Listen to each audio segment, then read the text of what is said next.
biggest South Asian media group, Y Media.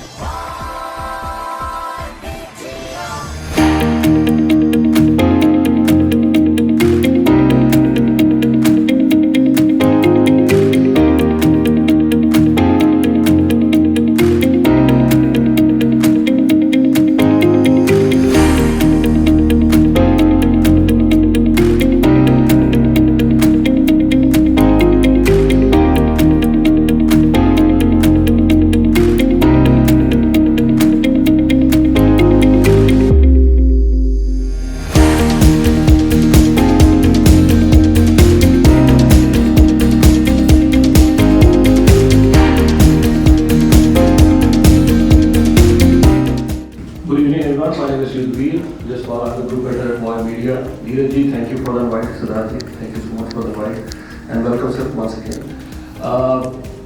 First of all, I think as our colleagues have already mentioned, what we're seeing over here is, yes, there are ministerial delegation, and I think quickly add on to that, Premier Scott Moore, then Minister Vikrudeli was there as well. But now to ask, what is the mood? I'm trying to sense the mood as much as you explained. We see all that, Vaisina Nidano, everything happening, but what is the mood right now? We just got one picture from our Foreign Affairs Minister, Melanie Jolie, with our external Affairs Minister, S. Shankar. But earlier what would happen, I remember you were part of that event here when Mr. Mary NG, she gave an interview and she said, we're very excited, India is our priority partner. But right now we don't see her. I think she's meeting in Dubai, the Minister, they did come from the part. We want to sense where do we take, because as you just mentioned, trade talks are stalled. I also want to know what is the status at the highest level between India and Canada. One last point, America has made similar allegations, but I see they've somehow circumvented this particular issue, the sticky point, but they're carrying on with everything else. The trade dialogue, the 2+2 dialogue, everything else is carrying on with state. So now I want to quickly ask you, where do you move forward? And thank you once again, everyone. Thank you. Thanks, Sir. What is the mood now? Mood is on science and technology, on travel and tourism, on people to people, on trade. As bullish as it was earlier. And that's why I mentioned the trade figures. So our exports declined by 11.7%. Canadian export to India increased by 11.7%. It so happens that there is a trade deficit between the two countries, and therefore the overall trade declined by close to 0.4%, 0.37% to be exact. So trade has not got hit by this. Business knows best what to do. Business knows to do business, and they will take care of that. Investment has not stopped going into India. The mood on the investment in this budget speech, we made it clear that the tax exemption which was given to the Canadian pension funds last year is extended by another year. So that is the mood, and that's the political decision. Extension of tax, exemption of tax is a political decision.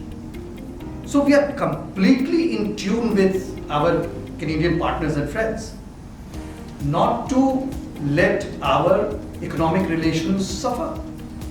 It is in no one's interest. So therefore, the mood is as bullish as it used to be earlier on these fronts.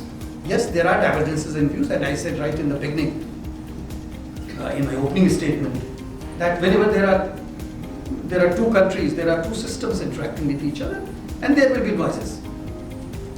Our job is to keep the noise to a minimum. Our job is to keep the noise manageable. And once that is done, the two countries will continue interacting with each other. So there is no change on that. On allegations, look, I don't cover US, so I will have no insights to offer.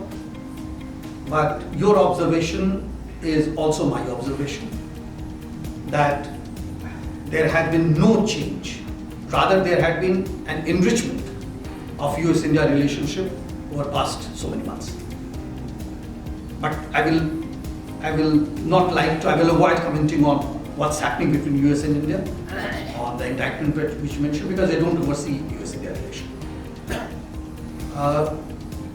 The mature foreign relations, the mature foreign interactions, always have a space to manage divergences between the two systems and two countries. And I have not seen our relationship with the US declining. It has only getting larger and larger. I welcome all of you today for this event. I remember all of us as sit together way back in 2022 December when we discussed various issues relevant at that point of time. Some issues remain the same, some others have changed. So what I'm planning to do is I'll give you a general rundown as to what has happened last year in our bilateral relations. And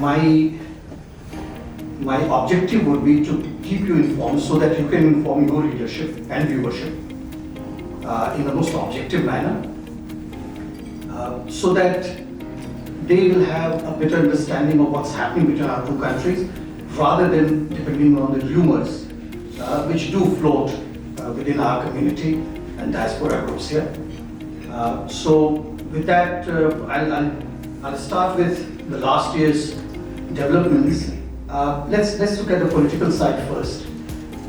We were G20 president last year, and therefore a lot of events took place on the G20 platform, as well as a number of events on the sidelines of G20. Ministers went from here, and all those ministers, of course, participated in the G20 event, but also had sideline meetings with their Indian counterparts and various other meetings.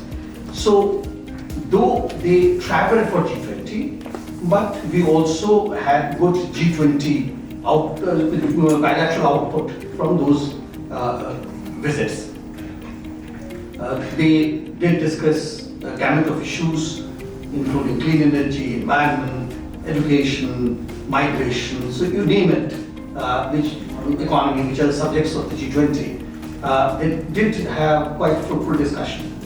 And this time what happened is that G20 was organized in various cities in India, and therefore they were able to travel to various cities in India rather than just being located in New Delhi, which used to be there in earlier summits. So they could see those parts of India, they could understand the people beyond Delhi, and then they got their own impressions as to what new elements could be brought into India-Canada relationship. It culminated with the participation of Honorable Prime Minister Justin Trudeau in the summit, and the Canadian delegation played a very important role in bringing convergence on a declaration for G20, which was not easy to do. It was internationally difficult period. In Europe, there were conflicts. There were other small issues in Africa and Latin America, etc. So it was not very easy to have a policed statement or declaration of G20. All G20 members participated actively, and Canada too did that. On our own presidency, we made sure that G20 has a larger impact globally, and therefore new members were also encouraged to join the grouping, and we got a lot of interest coming from various countries who wanted to join G20 with various time frames in their minds, so that G20 becomes more relevant for the world of tomorrow.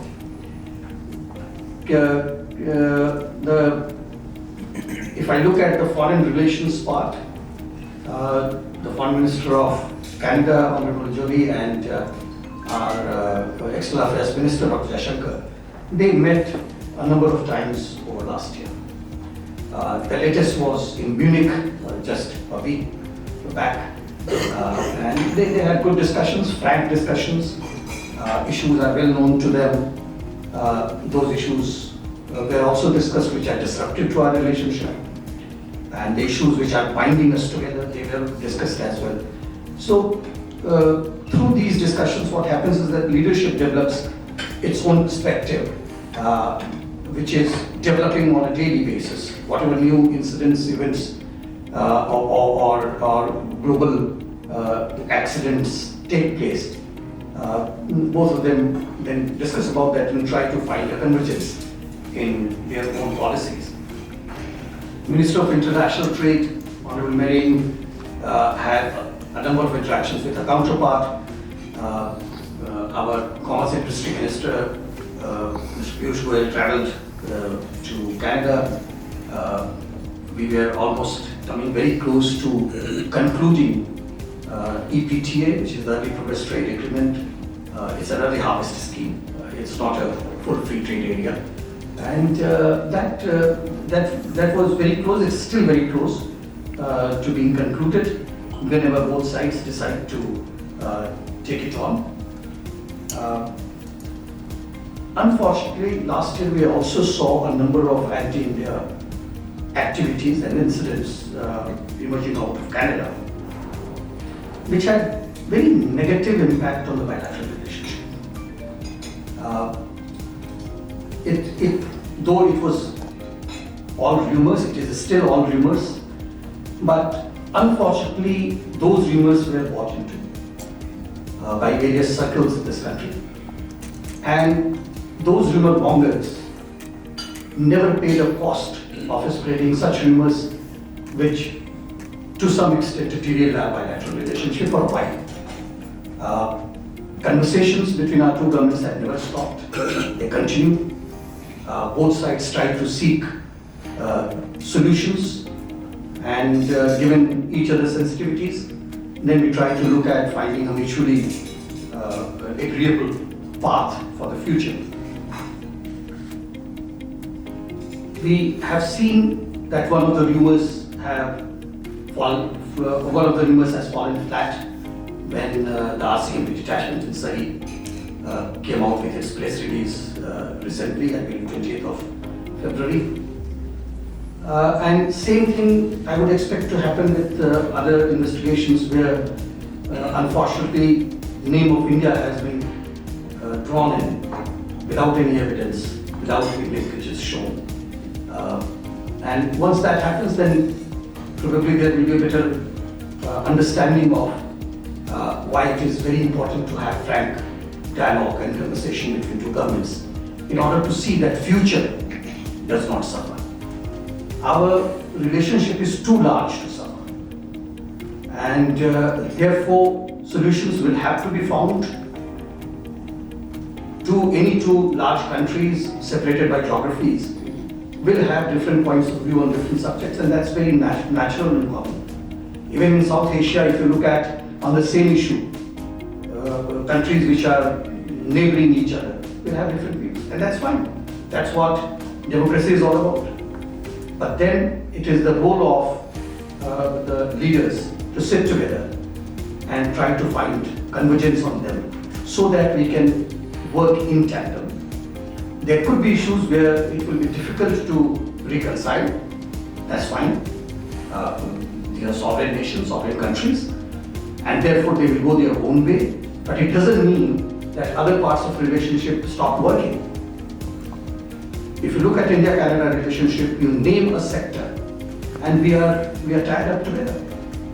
Whether it is education, whether it is immigration, whether it is clean energy, whether it is science and technology, whether it is agriculture, you name it, and we are tied together with some kind of an agreement. So just one element of disagreement should not mean that the bilateral relationship should fall flat and everything suffers. Recently, we have also seen criminal gangs giving bad name to the community. And again, whenever anything of that kind happens, anti-India elements would like to utilize that and create kind of ripples of rumors, which are sometimes bought by those who are unaware of the prelude or unaware of the perspective of such things happening. So my suggestion through your media would be for the people to be more circumspect of any rumor that they see or hear. As far as India is concerned, I can assure you that this is not our policy to destabilize any country. We have never done that. We have seen in the history countries being destabilized by many others, but we have never done it. And that is the policy in India which we continue. We are a country of Spakutubakam. We will not go for that. But those who want to take advantage of us, of a situation which has been created, a scenario which has been created, we'll always try to do that. And we have to be mindful that such rumors don't find their ways into factual information being shared with the community. When I come to the trade and investments, last year was not too bad considering the rumor mills which did what they did to damage our bilateral relationship. So our export to Canada last year suffered by about 11.7%. We went down. And the Canadian exports to India increased by 11.7%. So we decreased by 11.7%, Canadian exports increased by 11.7%. But it is not exactly zero-sum because we had a trade deficit earlier as well. So about 0.5% of total trade deficit remains, which is not very bad considering all the rumor mills which were doing rounds. When I look at the investment side, investment has continued flowing in, despite whatever was being reported here. Some companies, some investors decided not to go public on their investments. Probably they misread the situation, I would say, or they bought into the rumors which were floating around. But investment continued. And today we are looking at about 75 billion Canadian dollars invested in India, most of which are invested through the PFI, the direct portfolio investment. So portfolio investment has been doing well in India for Canadian investors, which are largely the pension funds. And they have gone into areas which are long-term, so infrastructure, energy, startups, which have already become unicorns. So they have gone in for long-term investments and they are reaping high two-digit returns from there. So money is working for them. On the civil aviation side, there have been some new partnerships which have been formed. Last year we saw Brookfield getting the majority shareholding in Bangalore Airport, Bengaluru Airport. Others are also now getting into civil aviation. Bombardier is already a partner. Many components of Airbus comes from Canada for our own T1 and T2 maintenances. So in the civil aviation sector, there is a lot of off and on between the two of us. On the passenger traffic in civil aviation, last year we expanded our existing civil aviation agreement, which now includes 6 cities in India which are defined, 6 cities in Canada, out of which 4 are defined, 2 are yet to be taken a call on. And between these 6 cities on either side, there will be, the agreement allows for unlimited traffic. Earlier, there were 35 flights a week allowed between India and Canada, and though we were operating only 27 between Air Canada and Air India, using Vancouver, Montreal and Toronto, but now it can be expanded if they find commercial reason to expand, and they can take it forward. It doesn't impact the aircrafts which should be taken on contract for unscheduled services. On startups, there has been very good sign of pickup in the collaboration. In fact, University of Toronto with the provincial government and city government had organized an Indian startup pitching event, which did very well, and they selected, if I'm not mistaken, 6 Indian startups. The financial part was not that big, but what happens is that when you have startups which are linked with the startups of Canada, then there are possibilities that it will give rise to a new product which could be then finally made commercial. These could be service-related products or even physical products. On the student side, last year we ended with close to 300,000 Indian international students in Canada. Half of them were studying in various colleges, having non-degree courses, and half of them were in the universities at all three levels, undergrad, grad, and research fellows. That I would not expect that to come down, but if there are doubts and queries, then I'll be ready to respond to that. In the immigration metrics that we see today, so earlier students had been the largest source of immigration from India to Canada. But nowadays, we are also seeing the number of professionals increasing immensely. And they are not only the IT professionals, they are getting into the chemical engineering job, they are going in service sectors as well in Canada. So the immigration pattern is, once again, it seems to be changing. Something which used to happen in 1970s. So if we go there, then we will have more professional members in our diaspora who can then try to link up the two countries, because they have worked in India, they will be working here, and therefore they would know how to leverage their employment or job or their vision while living in Canada. So roughly this is what I wanted to tell you. I'll stop here. I'm ready to take any question from the floor. I hope there is a microphone to go around. So please raise your hand, please. Also, this is something I've seen in media. I have no direct information shared with me in Ottawa on this subject. But we maintain our position, which was earlier talked about by our spokesperson from New Delhi. That's business. Government of India doesn't do that. The mandate that it has, that's a domestic mandate. It is a domestic mechanism to look into the mandated elements of the commission, and we will love to see what the outcomes are. We know that some of the diaspora organizations have been given standing in the commission, but if I look at the credibilities of those organizations, all of them have been rumor mongers for quite some time. So we know what they are going to talk about. But again, this is a domestic process. I have no reason to intervene in any manner in this. I should not be. Once the things come out, and if it implicates Government of India, then we will have a look at it. We do know that there are hiccups, there are difficulties. Let me just take you back a little bit for all of us to understand better, which was not a part of your question, but nevertheless to give you a background.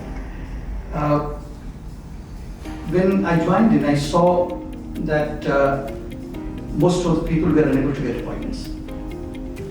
And that was something which was unacceptable. Therefore, we started the process of walk-in. Now, when we started the process of walk-ins can only be accommodated if there are cancellations in the appointment. The appointment is taken to the 100% capacity of what the BLS can offer. So some days there could be 10% cancellation, some days there could be 30% cancellations. So depending on that, the number of people who could be entertained from walk-in would vary. And knowing that there will be a lot of criticism, we took that policy step because we thought that it will help at least some people. And we tend to continue with that at the moment. Unless there is a vigorous shout out from the diaspora that we don't want to walk in, then we'll go back to 100% appointments. On approaching various pockets of diaspora, all of you know very well that we started with largely Toronto, Montreal, and Vancouver. Greater Toronto, But now we have pockets of Indian diaspora in many other cities. So one clear direction was to expand the number of outsource centers. So from January now we are in 13 places. Earlier we were in 9 places. We have added one more element in the agreement with BLS, that if there are enough service requests in a city where it is not having a center, they can go and deliver services there as well. We are working in a few cities. We have got requests from far-flung areas where still there are 2,000, 3,000 people of our diaspora who needs support in the consular documents. So we are working on that, and as soon as there is a critical mass generated, and of course the team will travel there and grant them the services at their doorstep. This is what we call as premium launch service, and that's advertised on their website. Those who are suffering from deficiencies in their application, that's a big issue. And what happens is that if there is a major deficiency, then of course we can't help it. Then either the person has to go back and do the application again and come, or they use the premier launch service in that center, and accordingly then the services which are linked to the premier launch service are given for a fee. We would be looking at the 2 consul generals and the consular head in Ottawa. They are working on this to see what minor issues can be set aside, so that if someone has written ON in place of Ontario, we should not consider it as a mistake. So this is just one example, but we have collated the instances which have been reported to us through emails, and we get many of them, and then we'll try to work on the minor deficiencies, and there probably we will have to give them a general mandate that okay, you can process without any correction in that. But if there are major issues like date of birth, spelling of name, then we will not be able to help them, and they will have to either go for premier launch services, or they will have to reapply with a fresh application. Online is the entire process of OCI, passport, visa, all three.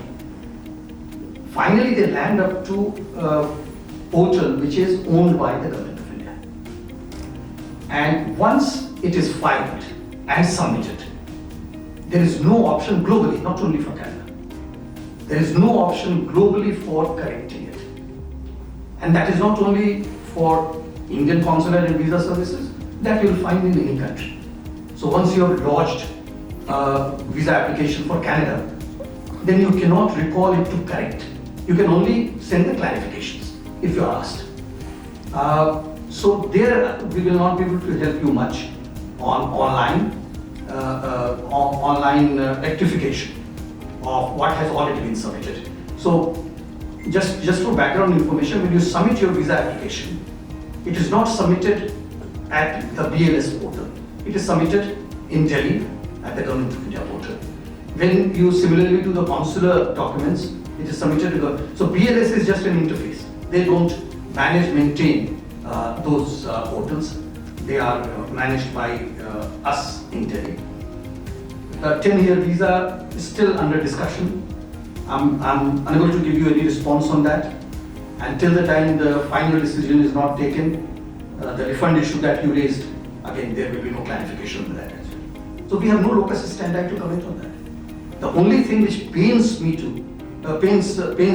to see is the rumors which were associated with that. 1st of February, the gunfires were sort of pushed into the home of Mr. Sanjay Singh, and on the same day, it was the rumor mill was doing rounds that it is Government of India which has done it, and I by name that I have orchestrated it. So, and they, even after this announcement, I don't think they have learned a lesson that They didn't have to pay any cost to that. But what they did while doing so, they had hate speech delivered, and they defamed both India and me.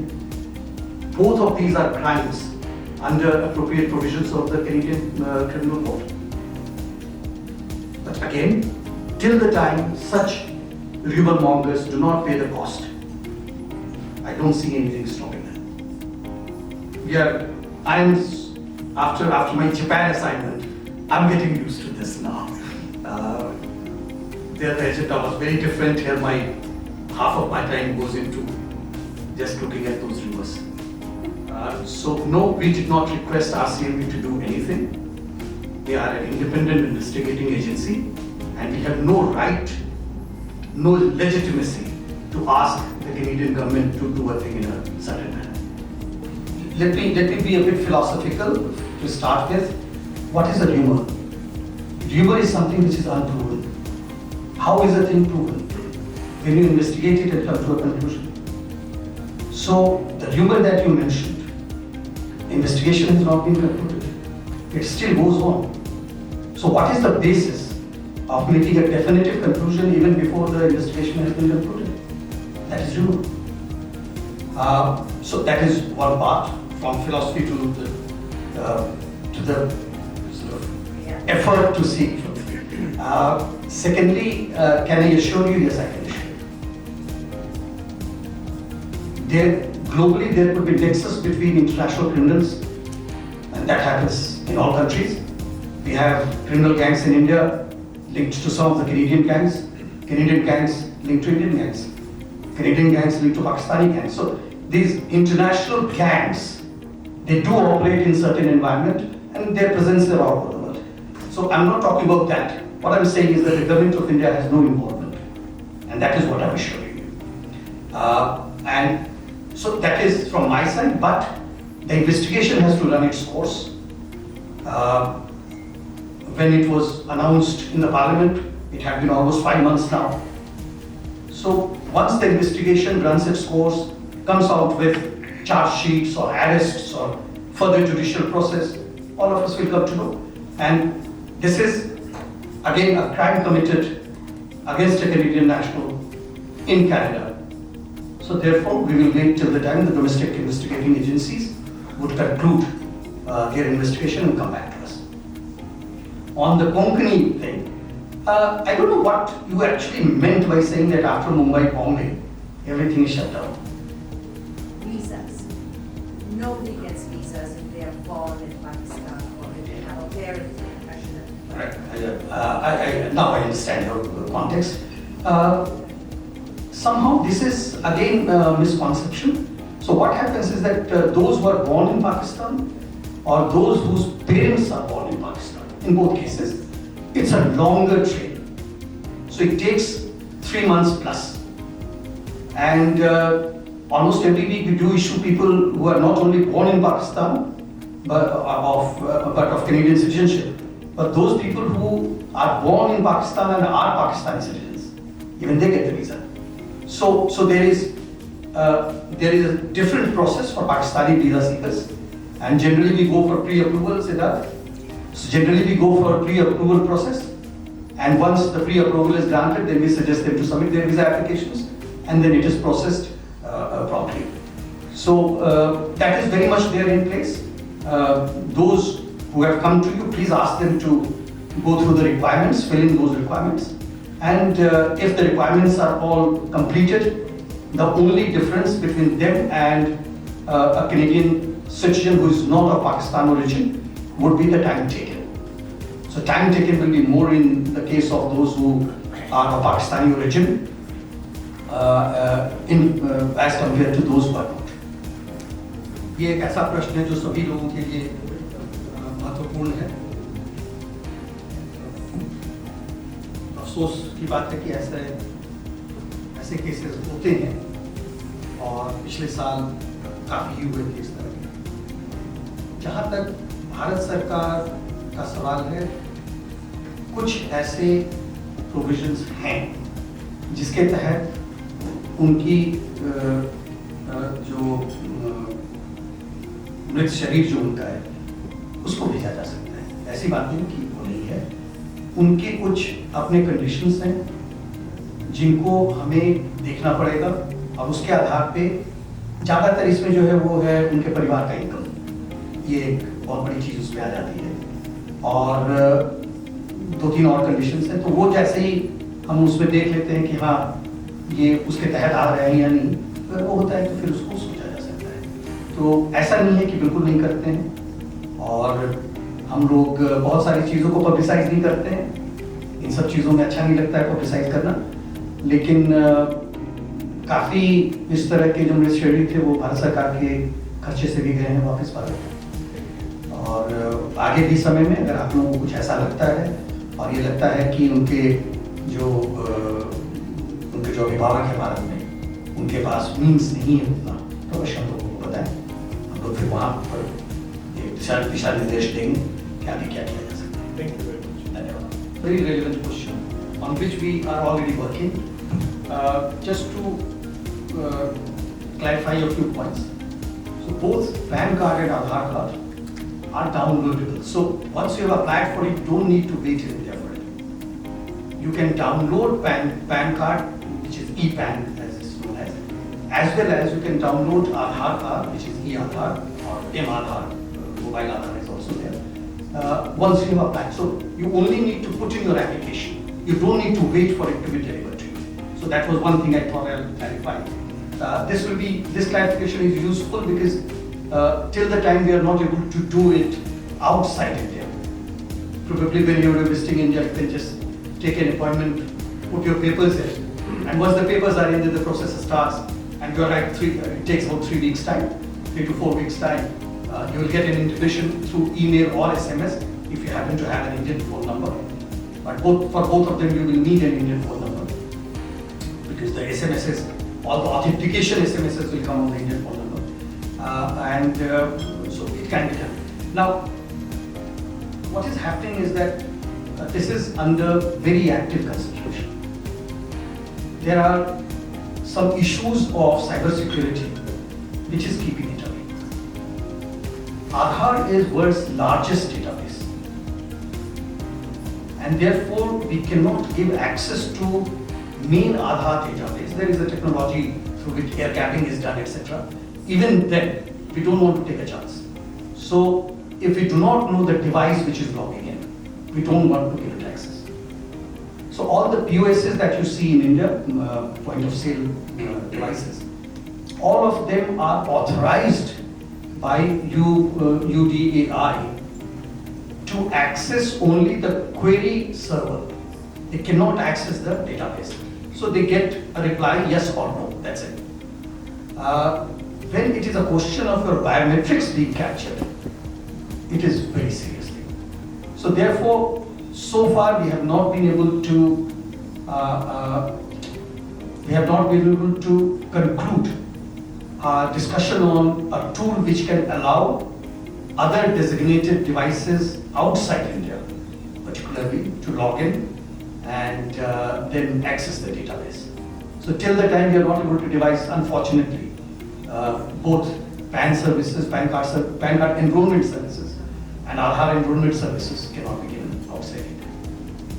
So is there a possibility, this as an Ji, add-on, ji. that it could be, the forms could be accepted here through the consulate and then sent and processed in India, just like the OCI was done?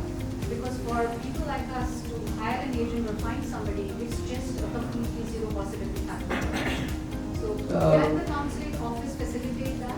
Hiring will not help, because you have to sign there, and you have to sign in front of the officer who is accepting your application, and he also or she also takes your photograph there itself. So hiring an agent will not do unless you are looking for updation. Updating is available through online process, so there you will not have to go through much rigmarole. But the first application you have to do personally. An agent or an authorized agent can help you filling in the application and meeting all the requirements or documents which are required. But he or she cannot work on behalf of you in order to file it. As far as collection of applications in the consulate or high commission is concerned, again the same problem comes in. Aadhaar database is sacrosanct because though we don't say it is mandatory, but more or less wherever you go in India, you will find that people will say, okay, there is an Aadhaar card. Or for any transaction in India, PAN card is mandatory. Any transaction beyond a certain value, your PAN card number has to be quoted. So PAN card is mandatory. Aadhaar is yet not mandatory, but it is very much a required document in most other processes. So my advice will be, till the time we don't find a solution to allow, so we do a geofencing. So if we are able to open the geofencing while not compromising world's largest database, then we will of course do it. But till the time that is not done, so anyone traveling to India will just need 1 day, not 1 day, it takes about half an hour to an hour, to go at an enrollment center, put your documents in, forget about it. It will come to your email box, it will come to your mobile phone through SMS. So, as far as do we know? Yes, we know. Have we taken it up with the Canadian authorities? Yes, we have. Both the provincial and the federal governments. Due to which there is a higher sensitization. We have, in fact, gone forward and said that if they can publish a list wherein they can put in only names of only those institutes which should accept Indian international students. I hope they are working on it. As far as I'm concerned, my main concern is Indian citizenship. And it starts way back in home. And when the process starts, someone's uncle has said that this is a good institute to come to. Someone's aunt has said this is a good institute to come in. And then the parents, poor parents, you know how we are in India for education. They sell their farmland, they sell their animals so that the child can get a Canadian education. As it happens in India, that you have IITs and you have those colleges as well which are not worth mentioning, I believe same thing is there for all countries. And it should be our responsibility as a community here to use the channels available to us to tell Indian students which educational institutions in Canada have come to bad notice by the community. I'm glad to share with you that in last a year and 4 months, there are close to 1,000 YouTube videos which are talking about this issue. That what problems what information should an Indian international student have before they come to Canada? What things should they know about DLE certification and all, even before applying for those colleges and universities. Once they are here, then they are more or less captive. They cannot do anything. Their parents have already sold their farmlands. They can't even go back to there. So they get caught in a, very bad situation. It's catch-22. So yes, we do that. We do have our own reporting back home through which we internally identify institutions. We have no expertise to do it publicly. But generally we say that you have to look at the IRCC website in which there is a collation of universities. They should come to those universities which have historically displayed or demonstrated higher acceptance rate and higher rate of conversion into visa. Because then you know that these are reputable institutions. Sometimes in some parts of India I have also noticed that it is a fashion to come to Canada. And in that case, no degree of information sharing will happen. Because they are bent upon to come to Canada to meet their dreams. And when they come here, then there are unmet expectations. So they had expected Canada to be something, or whichever city or college they are going, I shouldn't say Canada, And that institute finally, they find that they are attending classes sitting in a gym or sitting some side on somewhere in the street remotely. That they could have done in India. So information, and that is key. And please, since you are from Tamil media, publish these information. On YouTube, there are a number of commentaries in English, Hindi and Punjabi. Gujarati as well, I have seen a few, but I have not seen in Tamil. I have not seen in Malayalam. And today what is happening is that the highest growth of students' population growth, not in numbers but in percentage, are coming from Andhra Pradesh, Kerala and Gujarat. So they also need, or their parents largely, they need to know what's happening. Whether the child is going to a good place to study or it is not so desirable place. So I have no problem with those students who are coming to larger universities here, which are very well established over history, and they are doing wonderfully well. But those who would come here for fat, I find that difficult. Our community here is growing fast. It is also getting connected with other communities in Canadian society. I would love to see that they are even better integrated in Canada and they keep flying the flag high. The main purpose of Indian community should be to look after India-Canada bilateral relationship and to enrich it as much as possible and to avoid getting influenced by any rumor that they hear from anti-India elements in Canada. The biggest South Asian media group, Y Media.